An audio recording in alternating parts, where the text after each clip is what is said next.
ಹೊಸ ರಾಜಕೀಯ ಜಿದ್ದಾಜಿದ್ದಿಗೆ ಕಾರಣವಾಗ್ತಾ ಇದೆ. ಹಿಂಡನ್ಬರ್ಗ್ ಕೊಟ್ಟಿರತಕ್ಕಂಥ ಹೊಸ ವರದಿ. ಸೆಬಿ ಕರ್ಮಕಾಂಡ ಒಂದು ಕಡೆ ಬಯಲಾಗ್ತಾ ಇದ್ದಂತೆಯೇ ಷೇರು ಮಾರ್ಕೆಟ್ ಒಂದು ಕಡೆ ಅಲ್ಲೋಲ ಕಲ್ಲೋಲ ಸೃಷ್ಟಿಯಾಗಿದೆ. ಅಲ್ಲಿ ಸೆಬಿ ವಿರುದ್ಧವಾಗಿ ವಿಪಕ್ಷ ನಾಯಕ ರಾಹುಲ್ ಗಾಂಧಿ ಕೆಂಡಾಮಂಡಲವಾಗಿದ್ದಾರೆ. ಅದಾನಿಯ ವಿದೇಶಿ ಫಂಡ್ಗಳಲ್ಲಿ, ವಿದೇಶಿ ನಿಧಿಗಳಲ್ಲಿ ಸೆಬಿಗೆ ಯಾರು ಅಧ್ಯಕ್ಷ ಇದ್ರಲ್ಲಪ್ಪ, ಇವರೇ ಇನ್ವೆಸ್ಟ್ ಮಾಡಿಬಿಟ್ಟಿದ್ದಾರೆ ಅಂತ. ಅದಾನಿದು ಈ ಇಂಡಿಯಾದಲ್ಲಪ್ಪ, ಬೇರೆ ಯಾವುದೋ ದೇಶದಲ್ಲಿ ಅವ್ರದ್ದೊಂದು ಕಂಪ್ನಿ ನಡೀತಾ ಇದೆ. ಅವರ ಸಹೋದರ ಅದನ್ನು ಹ್ಯಾಂಡಲ್ ಮಾಡ್ತಾ ಇದ್ದಾನೆ. ಅದಾನಿಯವರ ಸಹೋದರ ಅದನ್ನು ಹ್ಯಾಂಡಲ್ ಮಾಡ್ತಾನೆ. ಆ ಕಂಪನಿಗಳಲ್ಲಿ ಇಲ್ಲಿ ಯಾರು ಷೇರು ಮಾರ್ಕೆಟನ್ನು ಒಂದು ನಿಯಂತ್ರಣ ಇಟ್ಕೊಂಡು ಕಂಟ್ರೋಲ್ ಮಾಡಿಕೊಂಡು ಅದರಲ್ಲಿ ತಪ್ಪುಗಳಾದಾಗ ಅದರ ಮೇಲೆ ನಿಯಂತ್ರಣ ತಗೊಂಡು ಶಿಕ್ಷೆಗೊಳಪಡಿಸ್ಬೇಕೋ, ತನಿಖೆ ಮಾಡಬೇಕೋ, ಅದಕ್ಕೊಂದು ಸೆಬಿ ಅಂತಿರುತ್ತಲ್ಲ. ಈ ಸೆಬಿಗೊಬ್ಬರು ಅಧ್ಯಕ್ಷ ಇದ್ದಾರಲ್ಲ, ಇವರೇನೆ ಅದಾನಿಯ ವಿದೇಶಿ ಕಂಪನಿಗಳಲ್ಲಿ ಹಣ ಹೂಡಿಬಿಟ್ಟಿದ್ದಾರೆ. ಷೇರು ಬೆಲೆಗಳನ್ನು ಏರಿಸುವುದಕ್ಕೆ ಮತ್ತು ಇಳಿಸುವುದಕ್ಕೆ ಇವರು ಇದನ್ನು ಬಳಸಿಕೊಂಡಿರುವ ಸಾಧ್ಯತೆ ಇದೆ. ಇದು ಷೇರು ಬೆಲೆ ಏರಿಸ್ಬಿಡೋದು. 1,000 ಕೋಟಿ ಹೂಡಿಕೆ ಮಾಡಿದ ತಕ್ಷಣ ಒಂದು ಕಂಪನಿಯಲ್ಲಿ ಏಕಾಏಕಿ ಷೇರಿನ ಪರ್ಸೆಂಟೇಜ್ ಏರುತ್ತೆ. ಜನ ಏನು ತಿಳ್ಕೊಳ್ತಾರೆ, ಓಹೋ ಶೇರ್ ಏರ್ತಾ ಇದೆ, ಇದು ಡೆವಲಪ್ ಆಗ್ತಿದೆ ಅಂಥೇಳಿ ಅವರು 1,000 ಕೋಟಿ ಇನ್ವೆಸ್ಟ್ ಮಾಡ್ತಾರೆ. ಜನ, ಪಬ್ಲಿಕ್ಕು ಸಾವಿರಾರು ಜನ, ಲಕ್ಷಾಂತರ ಜನ, ಕೋಟ್ಯಾಂತರ ಜನ ಇನ್ವೆಸ್ಟ್ ಮಾಡ್ತಾರೆ. ಇನ್ವೆಸ್ಟ್ ಮಾಡಿದ ತಕ್ಷಣ ಏನಾಗುತ್ತೆ, ಬೇಕಿದ್ರೆ ಅವರು ಅದನ್ನು ಟಕ್ಕಂತ ಅದನ್ನು ವಾಪಸ್ ತೊಗೊಬಿಡ್ಬೋದು. ಇನ್ವೆಸ್ಟ್ ಮಾಡಿದಾಗ ಏನಾಗುತ್ತೆ, ಅದು 10 ರೂಪಾಯಿಗೆ ಒಂದು ಕೊಂಡ್ಕೊಂಡಿರ್ತಾರೆ ಅಂದ್ಕೊಳ್ಳಿ. ಫಾರ್ ಎಕ್ಸಾಂಪಲ್ 10 ರೂಪಾಯಿಗೆ ಒಂದು ಶೇರ್ ಕೊಂಡ್ಕೊಂಡಿರ್ತಾರೆ. 1,000 ಕೋಟಿ, 10,000 ಕೋಟಿ, 20,000 ಕೋಟಿ, ಲಕ್ಷ ಕೋಟಿಗಳಲ್ಲಿ ಎದುರು ಅಕಸ್ಮಾತ್ ಇನ್ವೆಸ್ಟ್ ಮಾಡಿಬಿಟ್ಟಾಗ 10 ರೂಪಾಯಿ ಇರೋ ಶೇರು 25 ರೂಪಾಯಿ ಆಯಿತು. ಹೆಚ್ಚು ಕಡಿಮೆ ಅವ್ರಿಗೆ 150% ಲಾಭ ಆಗಿಬಿಡುತ್ತೆ. ಅದರಿಂದ ಅವಾಗ ಇಮ್ಮಿಡಿಯೇಟಾಗಿ ಏನು ಮಾಡ್ಬೋದು, ಆ ಹೂಡಿಕೆಯನ್ನು ವಾಪಸ್ ತೊಗೋಬೋದು. ವಾಪಸ್ ತಗೊಂಡ ತಕ್ಷಣ ಏನಾಗುತ್ತೆ, ಮತ್ತೆ ಶೇರ್ ಬಿದ್ದು ಹೋಗುತ್ತೆ. ಇವ್ರ ಹಣ ಬಂದಾಗಿತ್ತು, ಇವ್ರಿಗೆ ಆಲ್ರೆಡಿ ಅದಕ್ಕೆ 150% ಲಾಭ ಬಂದಾಗಿತ್ತು. ಈ ಥರದ ಷೇರು ಬೆಲೆ ಏರಿಕೆ ಇಳಿಕೆ ಆಟ ಆಡೋದಕ್ಕೆ ಈ ಥರ ಸೆಬಿ ಅಧ್ಯಕ್ಷನೇ ಹೂಡಿಕೆ ಮಾಡಿದ್ದಾರೆ ಅಂಥೇಳಿ ಹಿಂಡನ್ಬರ್ಗ್ ವರದಿ ಆರೋಪವನ್ನು ಮಾಡ್ತಾ ಇದೆ. ಸೆಬಿ ಅಧ್ಯಕ್ಷೆ ಮಾಧವಿಪುರಿ ಬುಚ್ ಇಷ್ಟೆಲ್ಲ ಆರೋಪ ಬಂದರು, ಇಂಥ ಒಂದು ದೊಡ್ಡ ವರದಿ ಬಂದರೂ ಕೂಡ ಇನ್ನೂ ಯಾಕಪ್ಪ ರಾಜೀನಾಮೆಯನ್ನು ಕೊಟ್ಟಿಲ್ಲ.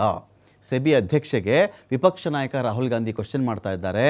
ಭಾರತೀಯ ಷೇರುಪೇಟೆಗೆ ದೊಡ್ಡ ಮಟ್ಟದ ಒಂದು ಅಪಾಯ ಇದೆ. ನಿಮ್ಮ ಗಮನಕ್ಕೆ ತರುವುದು ವಿರೋಧ ಪಕ್ಷದ ನಾಯಕ ಆಗಿ ನನ್ನ ಒಂದು ಕರ್ತವ್ಯ ಇದೆ. ಷೇರು ಮಾರುಕಟ್ಟೆ ನಿಯಂತ್ರಣ ಮಾಡುವಂಥ ಸಂಸ್ಥೆಗಳು ರಾಜಿ ಮಾಡಿಕೊಳ್ತಾ ಇವೆ. ಹೂಡಿಕೆದಾರರು ಕಷ್ಟಪಟ್ಟು ಸಂಪಾದನೆ ಮಾಡಿದಂಥ ಹಣಕ್ಕೆ ಯಾರಪ್ಪ ಜವಾಬ್ದಾರಿ? ಮೋದಿ, ಸೆಬಿ ಅಧ್ಯಕ್ಷೆ ಅಥವಾ ಗೌತಮ್ ಅದಾನಿನ ಇದಕ್ಕೆ ಜವಾಬ್ದಾರಿ ಅಂತ ಹೇಳಿ ರಾಹುಲ್ ಗಾಂಧಿ ಕೇಳಿದ್ದಾರೆ. This is exactly what is happening in the Indian stock market. Over the last few years, larger and larger numbers of people have been investing in India's stock market. They invest their hard-earned, honestly earned savings in the stock market.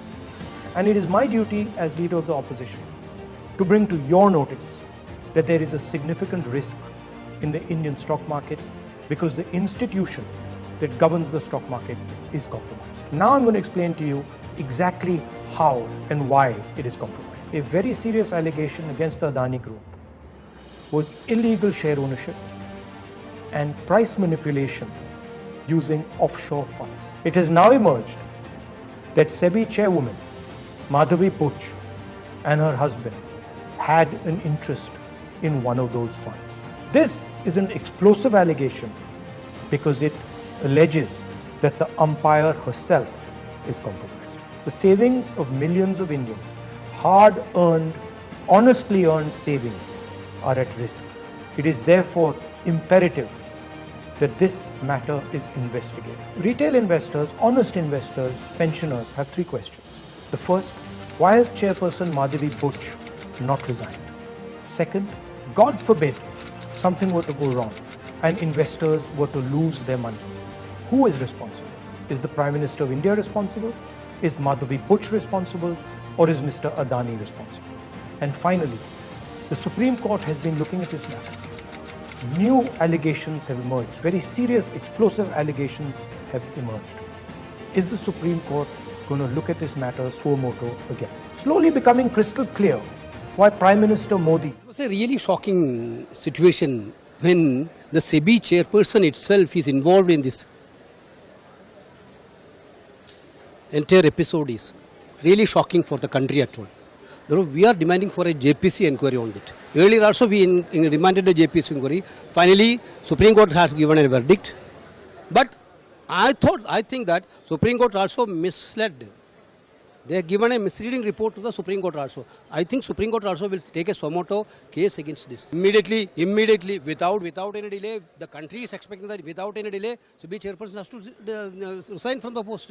What is the moral authority here to continue as the chairperson of SEBI? Because now the credibility of the SAP is totally eradicated.